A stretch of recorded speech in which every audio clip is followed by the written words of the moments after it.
ইষ্টপ্রাণ দাদা ও মায়েদের জানাই আন্তরিক জয়গুরু। আজ ইষ্ট প্রসঙ্গে পরম দয়াল শ্রী শ্রী ঠাকুরের ছাত্র জীবনের এই একটি কাহিনী আমরা জেনে নেব। অঙ্ক পরীক্ষায় মাতৃভক্তি। শ্রী শ্রী ঠাকুর অত্যন্ত মাতৃভক্ত। জননীর কথায় তাহার এত বিশ্বাস যে তিনি বিশ্বাস করেন, জননী যাহা বলেন তাহা কখনো মিথ্যা হইতে পারে না ও পারিবে না।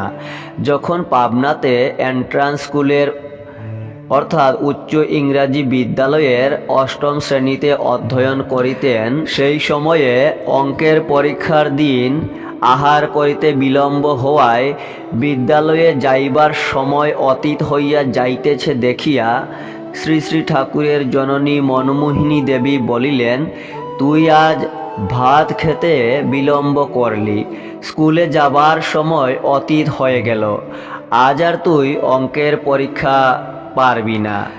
শ্রী শ্রী ঠাকুর স্কুলে গেলেন, অঙ্কের প্রশ্ন হাতে পাইলেন, অশ্রু বিসর্জন করিতে লাগিলেন শ্রী শ্রী ঠাকুর।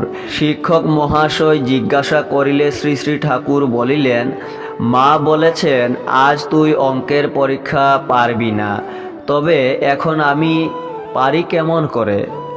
আমি আজ যদি অঙ্ক করতে পারি তাহলে যে আমার মায়ের কথা মিথ্যা হয়ে যাবে।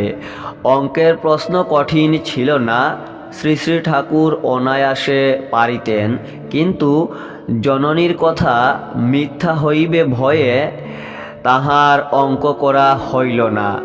শিক্ষকগণ বালকের অর্থাৎ ঠাকুরের অগাধ অলোক সামান্য মাতৃভক্তি ও বিশ্বাস দেখিয়া স্তম্ভিত হইলেন এবং পরে পৃথকভাবে শ্রী শ্রী ঠাকুরের অঙ্কের পরীক্ষার ব্যবস্থা করিলেন।